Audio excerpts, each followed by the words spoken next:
문재인 대통령과 윤석열 당선인 간의 갈등이 깊어지면서 청와대 회동 전망은 여전히 불투명한 상황입니다.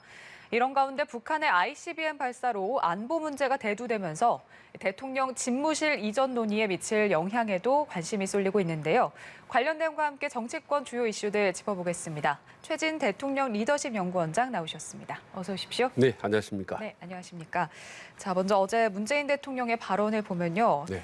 답답해서 한 번 더 말씀드린다. 이제 두 사람이 만나서 인사를 하고 덕담을 나누는 자리에 이제 참고될 만한 말을 나누는 자리에 이제 무슨 협상이 필요하느냐 이렇게 말을 했거든요. 그러니까 지금 이제 협상이 늦어지는 이 상황에 대해서 좀 원인을 윤 당선인 측으로 좀 돌리는 듯한 그런 의미로 받아들였는데 어떻게 보셨는지요?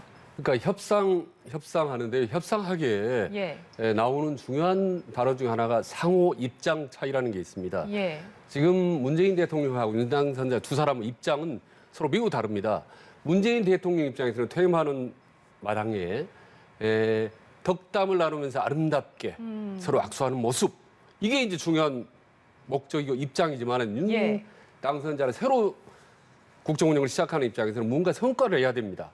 그러니까 덕담만 하면 되는 입장과 뭔가 성과를 반드시 내야 되는 입장 차이, 이게 지금 양쪽에 팽팽히 맞서고 있거든요. 그래서 저는 지금 뭔가 두 사람의 창구 채널이 잘 제대로 작동이 안 된다면 채널을 좀 다극화할 수도 있지 않겠느냐. 어쨌든 지금 단기간 동안 최대한 빨리 채널을 풀 가동해서 단 하루라도, 단 한 시간이라도 빨리 두 사람이 만나는 것이 뭐 국민에게는 마찬가지고 두 당사자에게도 좀 유리하고 필요하다고 봅니다. 말씀하신 것처럼 지금 문 대통령은 덕담을 강조를 했고 반면에 이제 윤 당선인 측도 지금 하나하나 다 반박을 했거든요. 이제 정부 인수인계가 원활하지 않고 코로나19 경제 위기 대응이 기묘한데 이 두 분의 만남을 덕담 나누는 자리 정도로 이제 평가를 하는 거에 대해서 좀 쉽게 동의하기가 어렵다 이렇게 말을 했어요. 그러니까 윤 당선인은 좀 경제, 민생 이런 것들을 이제 협의를 하는 그 부분에 좀 더 중점을 두고 있는 것 같은데 어떻게 보셨는지요? 네, 그러니까 여의도 문법으로 하면 덕담만 나누는 자리는 보통 성과 없는 자리, 실패하는 자리, 실패한 거나 다름없는 자리로 사실 치부합니다. 그렇기 때문에 외형적으로는 덕담을 나누는 차를 마시는 아름다운 모습, 실제적으로 뭔가 반드시 결과물이 이루어져야 되는 거거든요. 그래서 흔히 두 정상이 만나면 그 결과를 이제 대변인은 각각 발표하는 경우도 있고 발표하지 않고 내부적으로 실행하는 경우가 있습니다. 더구나 지금처럼 진보에서 보수 정권을 넘어가고 코로나 전국에 많이 민생 현안이 쌓여있는 이런 상황에서는 뭔가 국민을 위해서 결과물을 내서 같이 공동으로 발표하는 것이 국민에게는 사실 바람직하지 하죠, 당연히. 그런데 단순히 만나서 차 한잔 마신다. 과연 그게 어떤 의미가 있을까? 틀림없이 언론은 그렇게 쓸 겁니다. 아마 별 성과 없이 차 한잔 마시고 끝나. 라고 비치는 국민들이 보기에도 뭐야 두 사람이 원래 사이가 안 좋은 사이인데 가뜩이나 미묘한 신경전이 있었던 거 아닌가라고 하는 온갖 억측이 나올 수밖에 없기 때문에 반드시 그게 크든 작든 간에 성과, 어떤 두 사람의 회동 결과물은 반드시 나오는 것이 바람직하다라고 생각을 합니다. 그렇다면 역대 정부에서는 어땠는지도 궁금한 게 이제 당선인과 현직 대통령이 만나서 이제 단순히 그냥 차만 마시고 끝난 게 아니라 어떤 좀 유의미한 결과를 그동안 계속 발표를 해왔습니까? 거의 다 결과물이 이루어졌습니다. 사실 김영삼 대통령, 김대중 두 대통령도 사실 첫 이틀 만에 두 사람이 만나고 나서 저는 5개항의 합의문이 나왔다고 보는. 근데 지금 5개항 중에 나머지는 지금 공개 건이 안 됐습니다. 전두환 대통령 사면 외에는 나머지 김현철의 문제라든지 이후에 5개항 가끔 두 사람이 부부동반으로 만난다든지 말이야. 이런 내부적인 협의를 했거든요.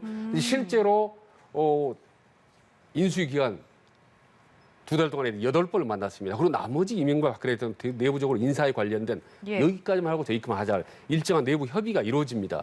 그걸 발표하는 경우가 있고 그 두 사람의 협의가 자칫하면 어떤 밀담으로 비칠 수 있기 때문에 공개를 하지 않는 경우가 있죠. 다만 점진적으로 이제 그게 밖에 언론에 이제 드러납니다. 그래서 어떤 형태로든 만나면 두 사람이 협상이 이루어지는 건 이제 당연한 건데 이러면 전혀 지금 만남 자체가 이루어지지 않고 있다라는 부분은 정말 보기 드문 처음이죠, 사실은. 이런 경우는. 네, 기싸움을 하는 게 정말 이례적인 일인데 사실 지금 가장 협의가 잘 안 되고 있다라고 알려지고 있는 게 지금 임기 말 인사 문제거든요. 그러니까 지금 윤 당선인도 이 임기 말 인사에 대해서 좀 부동산에 비유를 해서 이렇게 표현을 했습니다. 당선인은 매수인인데 매도인이 명도만 남은 상태에서 집을 고치는 건 잘 안 한다. 네, 이 발언에 대해서는 어떻게 보셨는지요? 참 조금 전에 이제 기싸움 뭐 이런 표현을 쓰셨는데 국민들이 볼 때 두 사람의 보이지 않는 파워게임, 신경전을 벌이고 있는다 그런 이제 느낌을 받죠. 그리고 저는 이제 매도의 매수인의 발언까지 급기야 나왔는데 이게 자칫하면 지금 문재인 대통령 입장은 한마디로 법대로 한다. 나는 5월 9일까지 법적인 대통령이기 때문에 그때까지 도장을 찍고 인사 문제 내 구도대로 하겠다라는 법대로인데 저는 걱정되는 5월 10일 이후 윤석열 당선인도 그렇다면 나도 법대로 하겠다.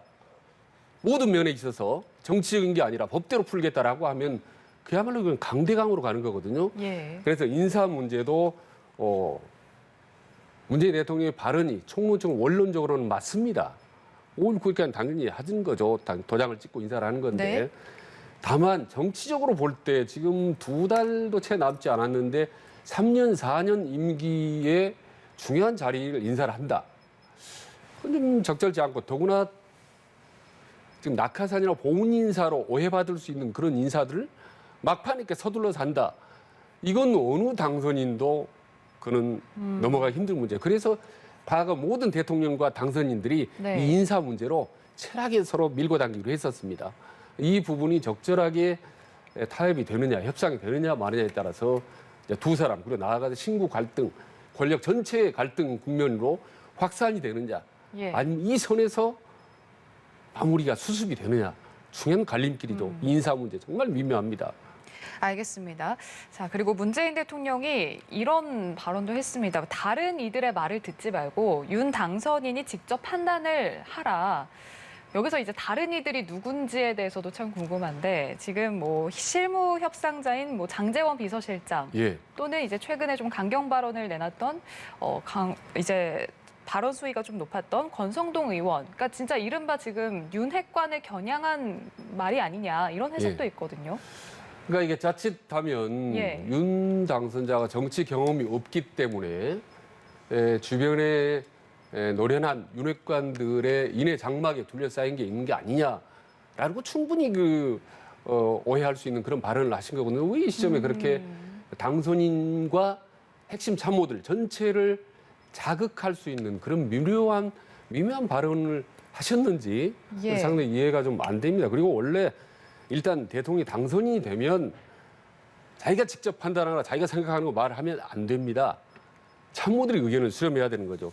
대통령도 마찬가지입니다. 문재인 대통령 지금 하시는 말씀이라든지 이런 발언들을 본인이 생각해서 툭툭 던진 발언은 아닐 거란 말입니다.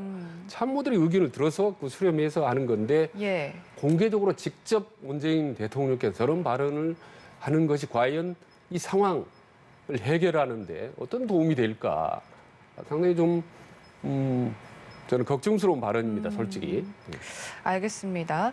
지금 이 문재인 대통령과 윤석열 당선인의 갈등의 중심에 현재 지금 공석인 감사위원 2자리 이 인선 문제가 있는 것으로 지금 알려지고 있거든요. 그러니까 이게 2자리지만 한 자리라도 이게 누구를 임명을 하느냐, 누가 임명을 하느냐에 따라서 이제 감사위원회 인적 구성이 좀 달라질 수 있기 때문에 그 비율이 달라지고 수 있기 때문에 지금 이렇게 팽팽한 입장차를 보이고 있다.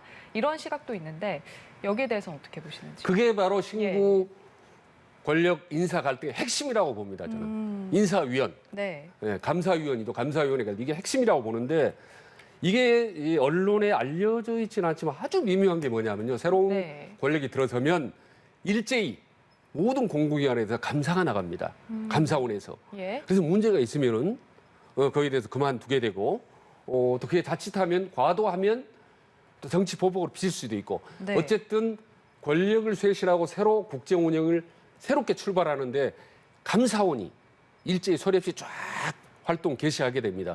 그런데 이때 감사원 활동을 좌지우지하는 핵심이 감사위원이 7명이 있습니다. 예. 근데 현재 지금 3명이 문재인 정부 쪽에서 지금 인선한 사람입니다. 예. 근데 만약 한 명 더 문재인 대통령이 인선하게 되면 감사위원회 구성이 7명 중에 4대 3으로 됩니다. 예. 그러면 윤석열 당선인이 이후 대통령이 되고 나서 모든 감사를 하려고 할 때 내부에서 제동을 걸면 4명이 제동을 걸면 항상 과반의 결진이 됩니다. 그래서 감사위원 활동이나 국정쇄신에 추동력이 제동이 걸릴 수 있습니다. 네. 그러니까 문재인 대통령 입장에서는 감사위원 7명 중에 과반수를 4사람으로 확보하면 퇴임 이후에도 비교적 상당히 안전할 수 있다. 문재인 정부 사람들 다 민주당 사람들이라더니 예. 특히 문재인 대통령이 임명했던 공공기관 임원들 입장에서는 감사위원, 우리 사람, 문재인 사람 과반수 이상 포진시키는 거 매우 중요하다. 그래서 이게 지금 핵심 포인트라고 봅니다. 모든 신구 권력 갈등, 인사 문제 핵심. 예. 이 부분에 대해 협의가 돼야 되는 건데 저는 이 부분에 대해서 만약에 문재인 대통령이 강행해서 과반수를 차지한다 하더라도 네. 어차피 윤석열 대통령 시대가 출범하는데 이건 상당히 권력 파워 게임이 훨씬 더 세게 이루어질 수밖에 없다. 저는 권력의 어떤 이항의 법칙, 이라니 뜨는 해와 지는 해의 어떤 법칙을 이행한다면 문재인 대통령이나 정부 사람에서는 상당히 아쉽고 하더라도 이런 부분에 대해서는 과감하게 양보하는 것이 바람직하다고 보는 거예요. 그리고 이후 5월 10일 새로운 취임식 이후에도 네. 관계가 부드러워질 수 있고 서로 협치가 가능해지는 부분이죠. 그래서 이 부분 감사위원 이 부분이 태풍의 눈입니다, 지금. 예, 이 부분에 대해서 좀 협의가 빨리 이루어져야 되겠네요. 그렇습니다. 이 부분에 대해서는 어떻게 보면 이제 문재인 정부 쪽에서 어느 정도 양보를 하고 그런 탄력적인 자세를 갖느냐. 이 부분 제일 중요한 거죠. 알겠습니다. 자, 그리고 문재인 대통령과 윤 당선인의 충돌 지금 전방위로 격화가 되는 모양새인데요.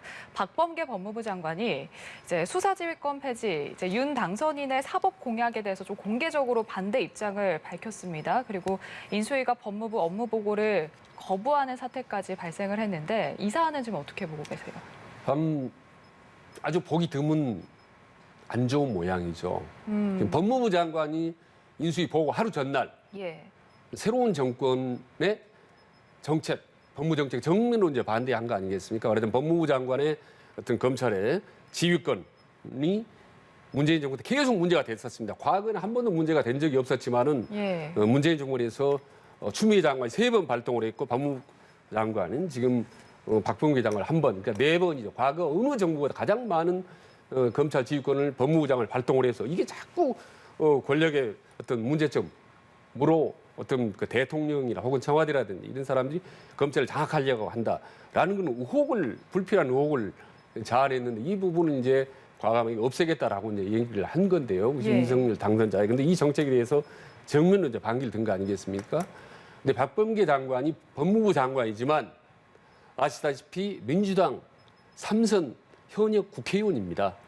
그렇기 때문에 법무부 장관 입장 또 못지않게 혹은 그 이상으로 민주당의 입장, 문재인 대통령과 청와대 입장을 대변한 게 아니냐라는 오해를 받을 수가 있거든요. 그래서 지금 인수위가 파행이고 다시 지금 이제 보고를 지금 받기로 한 과정인데 이 부분에 대해서는 좀 원활하게 빨리 이루어졌으면 좋겠다. 그리고 법무부 장관 입장에서 본인이 해봐서 충분히 여러 가지 문제점 인식할 겁니다. 이런 부분에 대해서 그야말로 법무행정의 책임자로서 입장 이런 부분을 가지면 훨씬 문제는 좀 쉽게 풀릴 수 있겠다. 말하자면 민주당의 소속의 정치인이 아니라 법무부 장관의 한 사람, 그러니까 내각 일원으로 서로 원활하게 인수인계를 하겠다라는 마음을 가지면 여러 가지 쉽게 좀 풀릴 수 있는 문제라고 봅니다. 네, 이제 박 장관이 다음 주에는 업무 보고를 좀 할 수 있게 협조를 해달라 이렇게 말을 했거든요. 그러니까 이제 윤 당선인의 공약, 뭐 수사지휘권 폐지 반대 이런 이제 기본 입장을 수정할 가능성은 없어 보이거든요.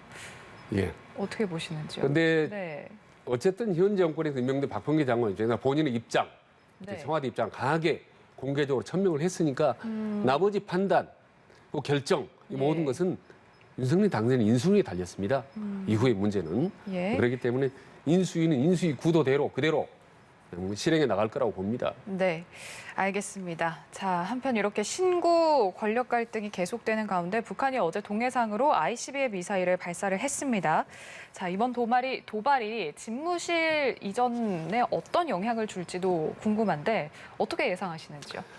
그러니까 지금 북한이 문재인 정부 5년 동안에 미사일을 40번 회를 발사했고 지금 올 들어서도 지금 ICBM 비롯해서 11번을 쐈습니다. 근데 이게 우리 한반도의 외교 안보가 성공적인 평화 무드가 정착이 됐는가 이런 부분에 대해서 많이 지금 의구심을 갖고 있는 상태입니다. 그렇기 때문에 아마 어느 분야보다도 이렇게 대북 정책의 분야가 현 정부에서는 달라질 것이다.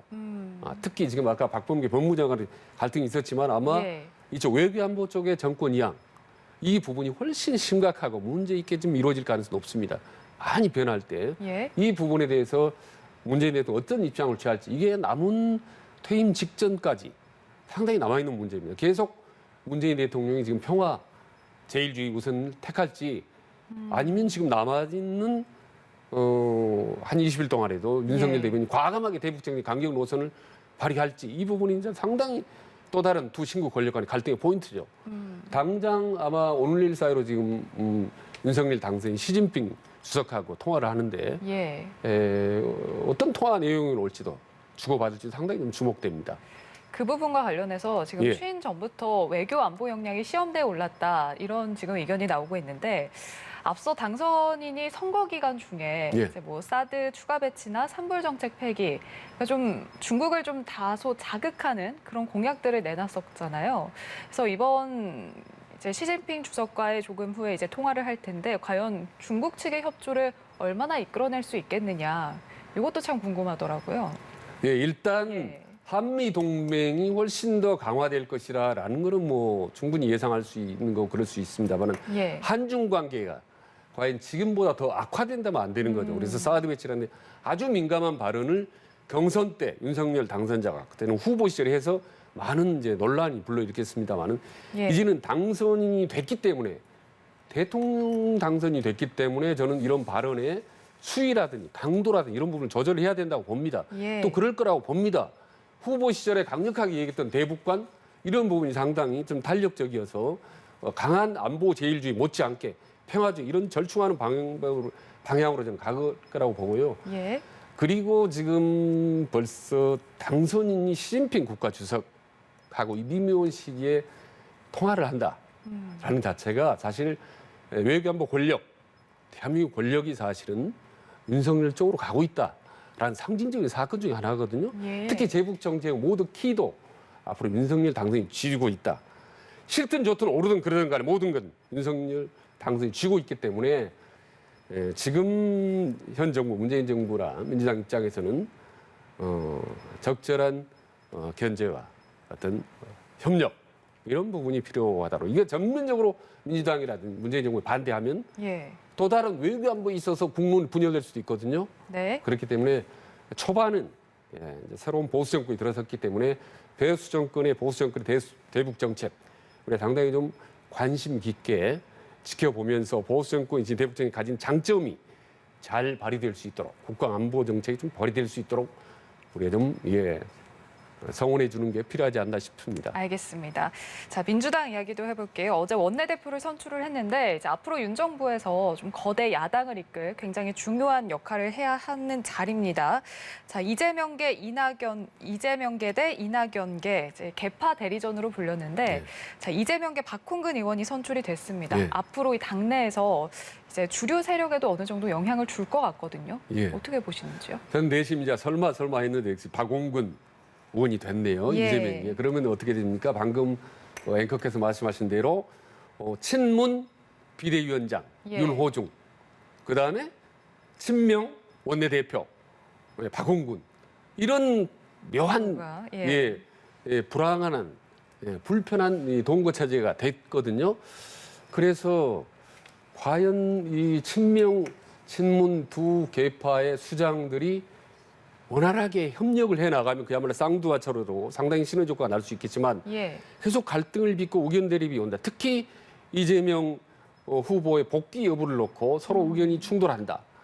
그리고 당장 6월 1일에는 지방선거 공천권을 놓고 양쪽이 헤게모니 싸움을 한다라고 예. 한다면 민주당으로서는 상당히 어려운 최악의 상황을 맞게 되는 거죠. 그야말로 외부에서도 힘든 버거운 윤석열 당선인과의 대결을 펼쳐야 되는데 내부적으로 좀 갈등을 한다. 그럼 내부 외환에 시달릴 수 있는, 휘말릴 수 있는 아주 중요한 고비를 어떻게 보면 민주당이 지금 맞이한 거죠.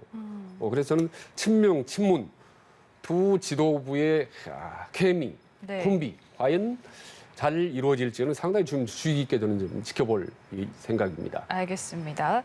자, 지금 원내대표에 이재명계 박홍근 의원이 선출이 되면서 이재명 전 지사가 언제쯤 다시 돌아올 것인가 조기 등판론에 또 좀 힘을 받고 있거든요.